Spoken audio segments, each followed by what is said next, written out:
Students, ધોરણ 10 આજે chapter 1 ભારતનો વારસો એ આપણે ભણીશું ઇન્ડિયન હેરિટેજ. બોર્ડની પરીક્ષામાં આ પ્રકરણમાંથી આપણે 3 ગુણનું પૂછાશે.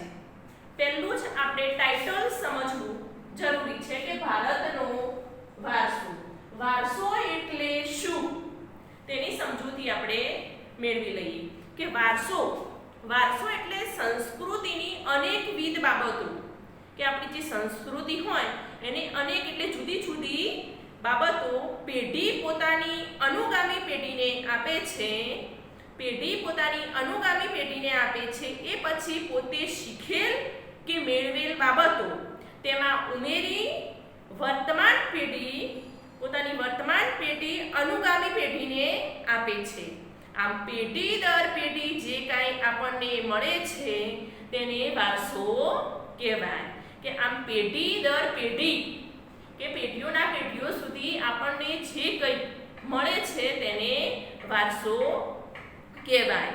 જોઈ લઈએ, સમજી લઈએ વારસાની વ્યાખ્યા કે સંસ્કૃતિની અનેકવિધ બાબતો એટલે કે જુદી જુદી બાબતો એક પેઢી પોતાની અનુગામી પેઢીને એટલે કે એક પેઢી હોય એ પોતાની પાછળની પેઢીને આપે છે. એ પછી પોતે શીખેલ એટલે કે જે શીખેલું હોય, જે ધંધાની દ્રષ્ટિએ ખેતીની દ્રષ્ટિએ જે પોતાને મેળવેલું હોય એ બાબતો એમાં ઉમેરે છે અને પછી એ પોતાની વર્તમાન પેઢીને આપે છે. જે હાલની જે ચાલુ પેઢી છે એને આપે છે પોતાની અનુગામી, પછી વર્તમાન પેઢી ફરીથી પોતાની અનુગામી પાછળની પેઢીને આપે છે.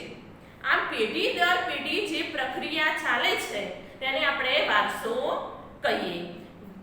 ધારો કે વારસો એટલે આપણે જોઈ લઈએ કે આપણા દાદા હોય, દાદાએ આપણા પપ્પાને જે એમના વારસામાં હતું, જે માલ મિલકત હતી એ આપણા પપ્પાને આપી. આપણા પપ્પા જે કમાય, બિઝનેસમાંથી કમાય, નોકરીમાંથી કમાય, જે કમાય એ આપણને આપે. આપણે જે કમાઈએ એ એના અંદર ઉમેરી અને આપણા છોકરાઓને આપશું.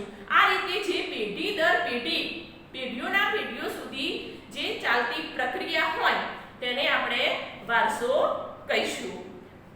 હવે આપણે આગળ જોઈએ તો કે ભારત પ્રાચીન સંસ્કૃતિ એટલે કે જૂની સંસ્કૃતિ ધરાવતો દેશ છે.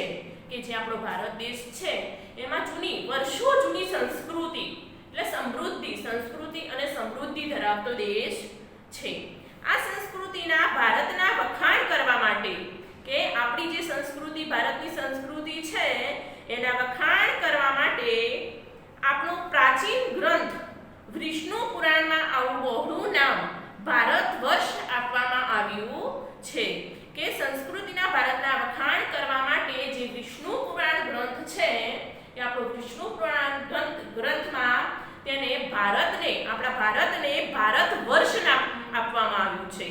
આ બે ગુણનો આ પોઈન્ટમાંથી આપણે બે પ્રશ્નો જોઈએ કે વિષ્ણુ પુરાણ ગ્રંથમાં ભારતનું કયું નામ આપવામાં આવ્યું છે. એક તો એ પ્રશ્ન કે ભારત વર્ષ, અને ભારત વર્ષ એ કયા ગ્રંથમાં નામ આપવામાં આવ્યું છે. તો એક બીજો છે વિષ્ણુ પુરાણ ગ્રંથમાં કે આપણું ભારત વર્ષ નામ કયા ગ્રંથમાં આપવામાં આવ્યું છે. તો એ પ્રશ્નનો જવાબ આવશે વિષ્ણુ પુરાણ ગ્રંથ.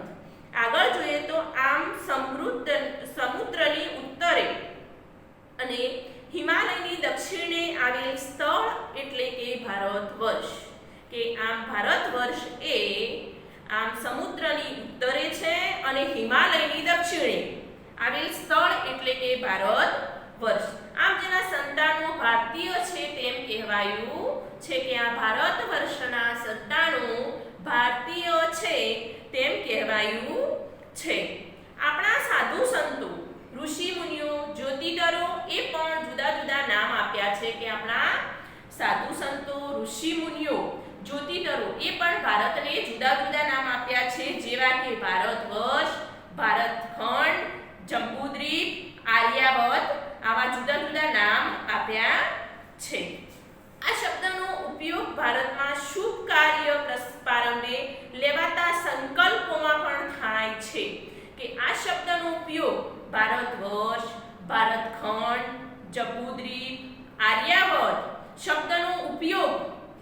થાય છે તો શુભ કાર્ય પ્રારંભે કે શુભ કાર્ય કરતી વખતે લેવાતા સંકલ્પો એટલે કે નિયમો થાય છે કે કોઈ આ જ્યોતિધરોને હોય એ આ નામ લેવડાય આપણે ગમે ત્યારે શુભ કાર્ય હોય તો એના નિયમ અમુક લેવડાવે તો આ નિયમોમાં થાય છે.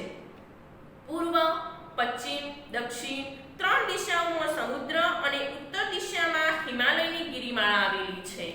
કે ત્રણ દિશાઓમાં પૂર્વ, પશ્ચિમ અને દક્ષિણમાં સમુદ્ર અને ઉત્તર દિશામાં ભારત દેશની ઉત્તર દિશામાં હિમાલયની ગિરિમાળા આવી છે. એટલે તેથી કહેવાયું છે કે ભારત દેશ એ કુદરતી સીમાઓ ધરાવતો દેશ છે.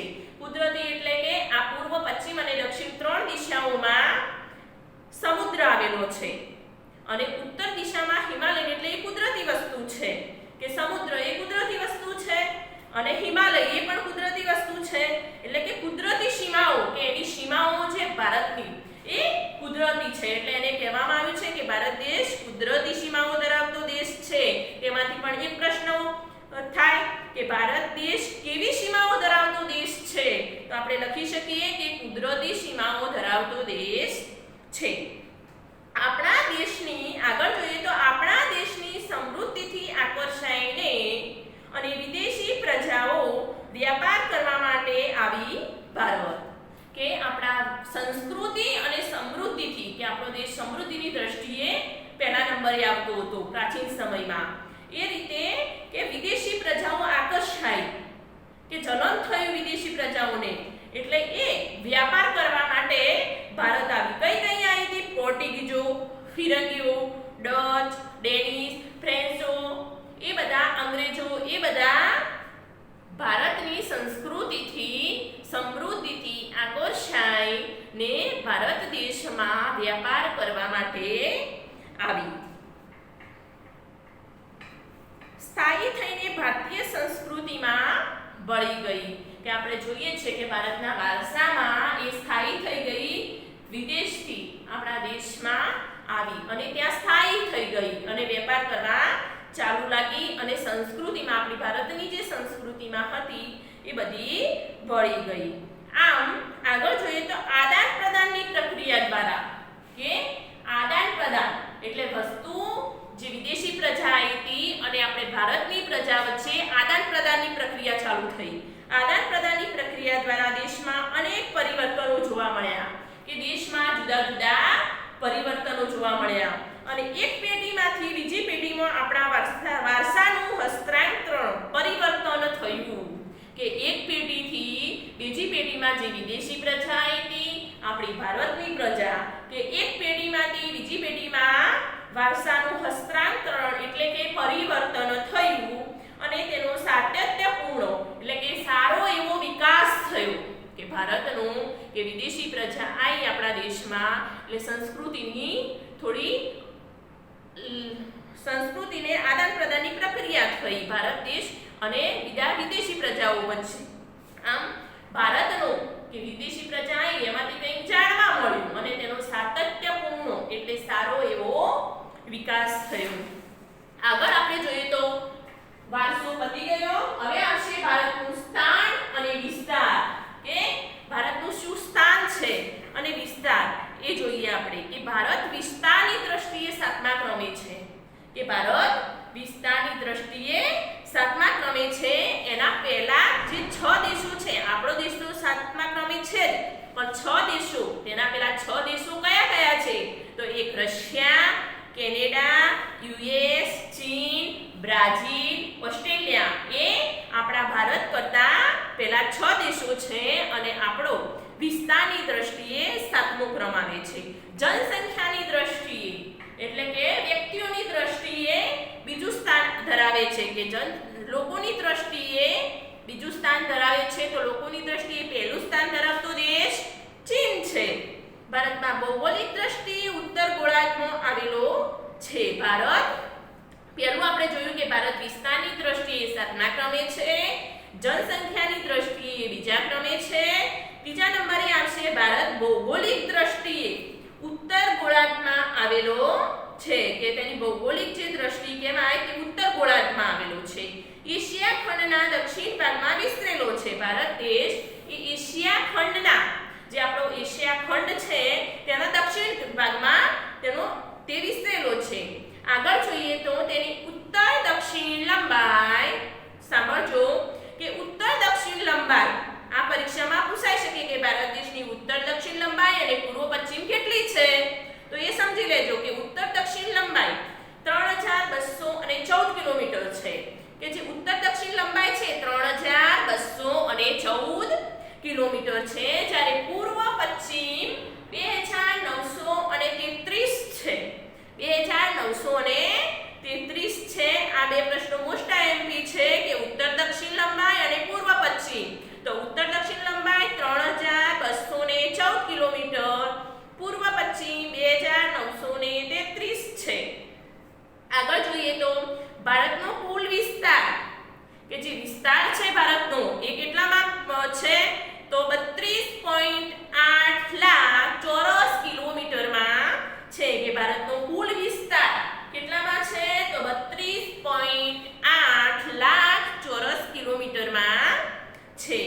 ભારત 7મા ક્રમે છે. તો એના પહેલા આપણે જોયા 6 દેશો કે રશિયા, કેનેડા, યુએસ, ચીન, બ્રાઝીલ, ઓસ્ટ્રેલિયા ભારતથી મોટા છે. આપણે આ જોયું ભારતનું સ્થાન અને વિસ્તાર. હવે આગળ જોઈએ કે વૈવિધ્યસભર વારસો, કે ભારતનો વૈવિધ્યસભર વારસો. આગળનો પોઈન્ટ જોઈએ કે ભારતની વિશ્વને સમૃદ્ધિ અને વૈવિધ્યસભર વારસો આપ્યો છે. ભારતે વિશ્વને એટલે કે આખા વિશ્વને કે સમૃદ્ધ એટલે સારો અને વૈવિધ્યસભર એટલે અલગ અલગ વારસો આપ્યો છે. ભારતની સંસ્કૃતિ શાંતિપ્રિય અને વેપારી રહી છે. એટલે ભારતના લોકો જે સંસ્કૃતિ હતી એ શાંત હતા અને વેપારમાં બહુ પડતા આગળ હતા. ભારતીય સંસ્કૃતિમાંથી સત, ચિત્ત અને આનંદની અનુભૂતિ પ્રાપ્ત થાય છે. ભારતીય સંસ્કૃતિમાંથી, કે જે આપણી ભારતની સંસ્કૃતિ છે એમાંથી સત, ચિત્ત અને આનંદ. સત એટલે સત્ય, ચિત્ત એટલે જ્ઞાન, આનંદ એટલે ઉત્સાહની અનુભૂતિ પ્રાપ્ત થાય છે. એટલે તેથી કહેવાય છે કે ભારતીય સંસ્કૃતિમાંથી સત, ચિત્ત અને આનંદની અનુભૂતિ પ્રાપ્ત થાય છે.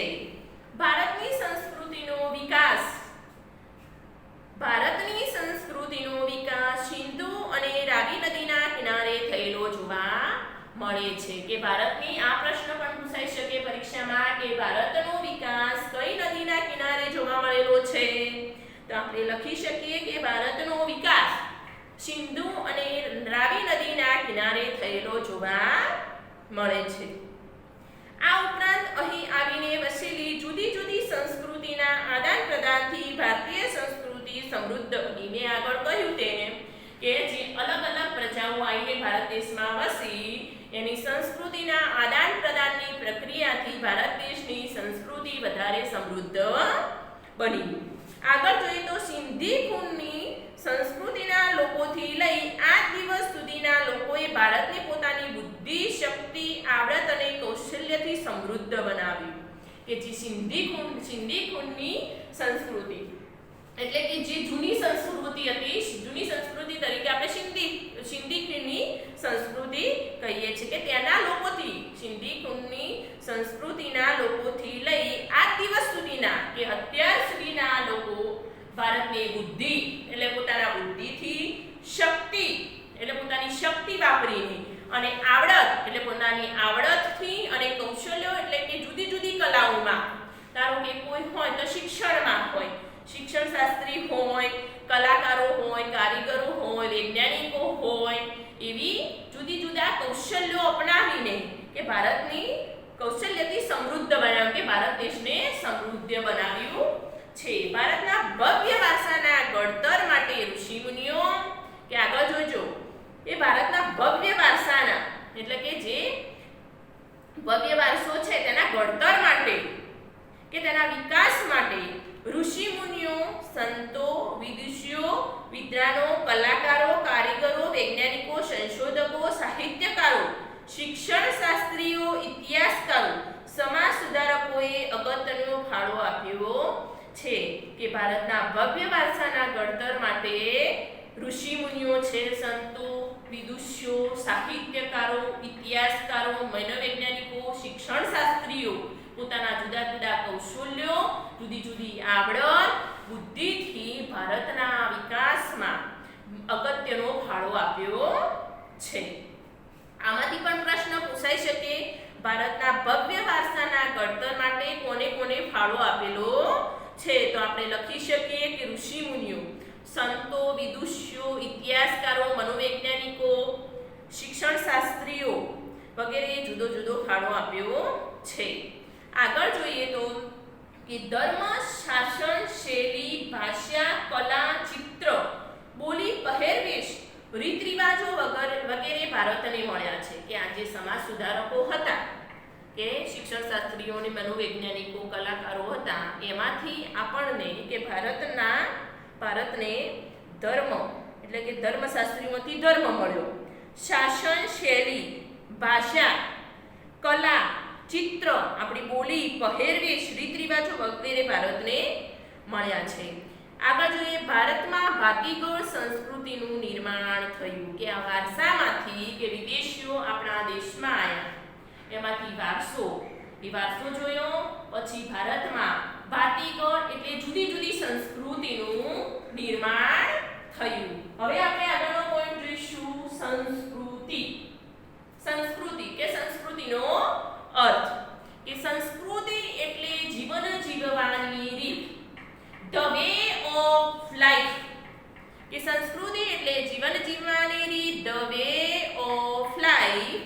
સંસ્કૃતિ એટલે માનવ મનનું ખેડાણ. આ મોસ્ટ આઈએમપી પ્રશ્ન છે કે સંસ્કૃતિનો અર્થ સમજાવો. બોર્ડની પરીક્ષામાં પણ 2 વાર પૂછાયેલો છે કે સંસ્કૃતિ એટલે શું? તો આપણે લખી શકીએ સંસ્કૃતિ એટલે જીવન જીવવાની રીત, સંસ્કૃતિ એટલે માનવ મનનું ખેડાણ, સંસ્કૃતિ એટલે ગુફાથી ઘર સુધીની માનવીની વિકાસ યાત્રા. આ 3 પોઈન્ટ છે. આગળ જોઈએ તો સંસ્કૃતિની વ્યાખ્યા.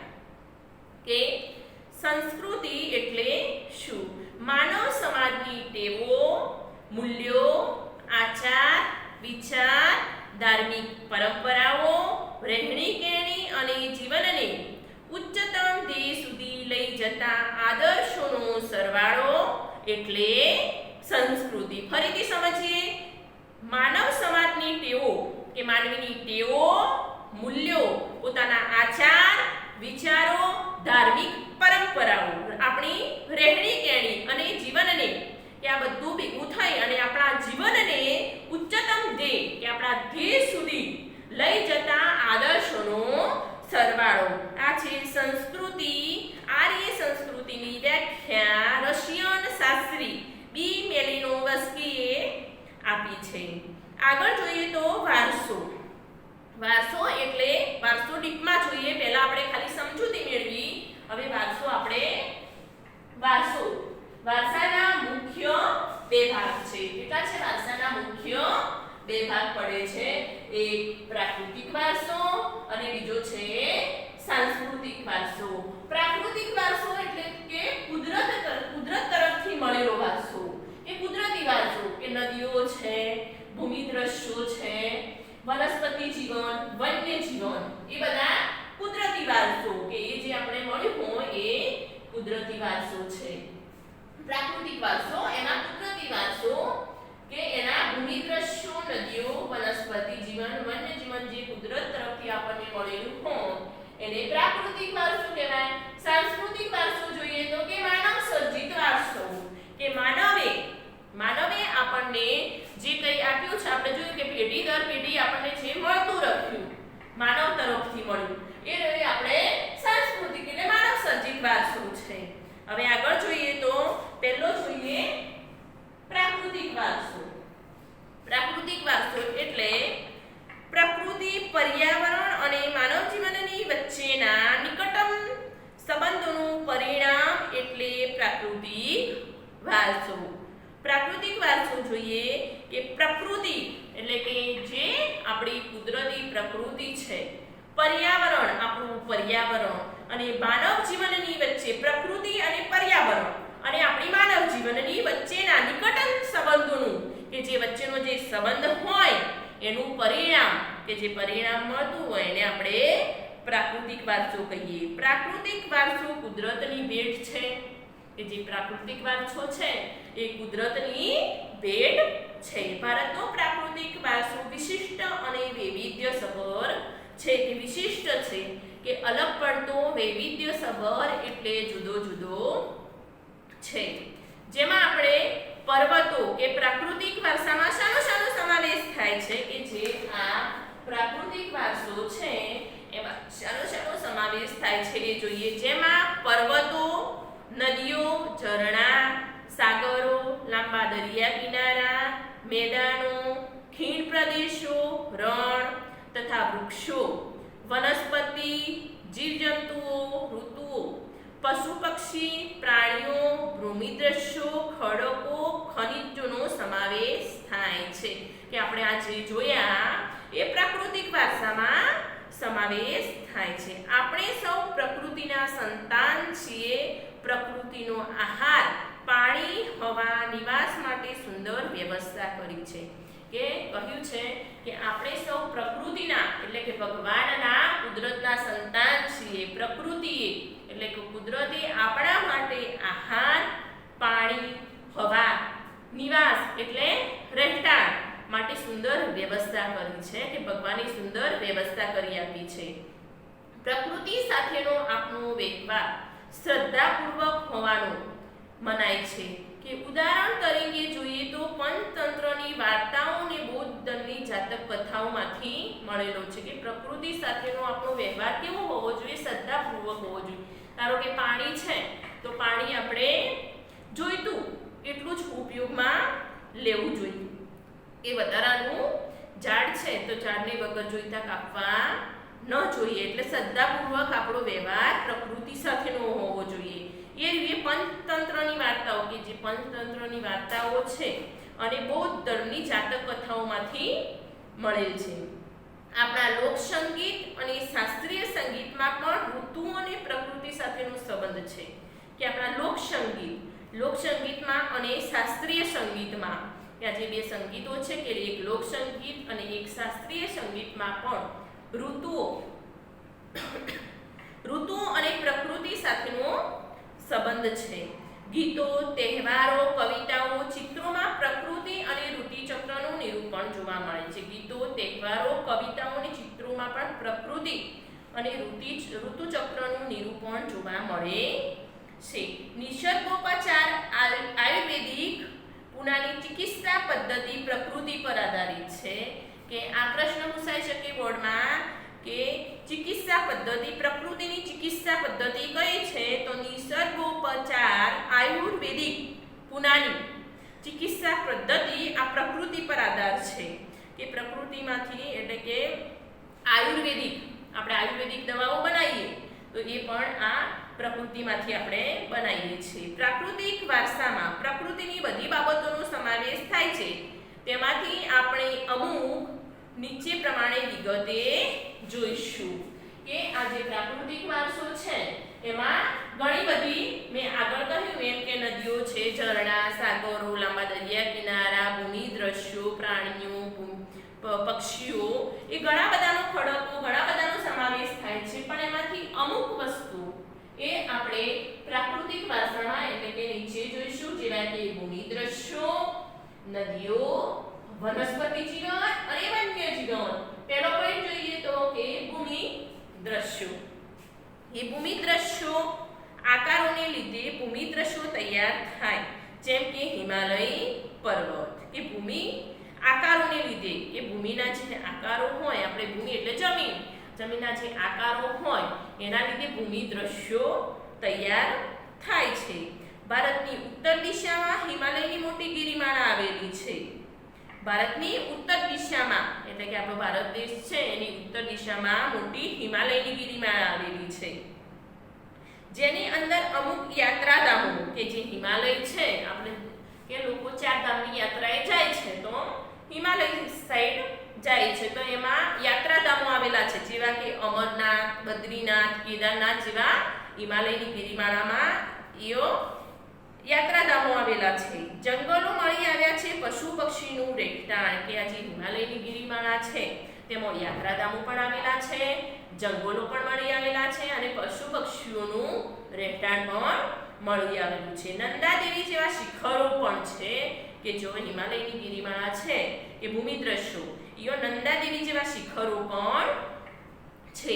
આગળ જોઈએ તો ભૂમિ દ્રશ્યોમાં કે નદીઓ પાણીથી ભરપૂર છે, કે નદીઓ છે એ પાણીથી ભરપૂર છે, તરાઈના જંગલો છે કે તરાઈના જંગલો પણ ત્યાં આવેલા છે. આમ હિમાલય એ ભૂમિ દ્રશ્યનું સર્જન છે, કે હિમાલય એ ભૂમિ દ્રશ્યનું સર્જન છે. કે ભૂમિ દ્રશ્યમાં કયા કયા આવેલા છે તો કે એક હિમાલયની મોટી ગિરિમાળા છે, યાત્રાધામો આવેલા છે, જંગલો આવેલા છે, પશુ પક્ષીનું રહેઠાણ આવેલું છે, નંદાદેવી જેવા શિખરો પણ આવેલા છે, નદીઓ પાણીથી ભરપૂર છે, તરાઈના જંગલો પણ આવેલા છે. આ ભૂમિ દ્રશ્ય એ એક હિમાલય એ એક ભૂમિ દ્રશ્યનું સર્જન છે.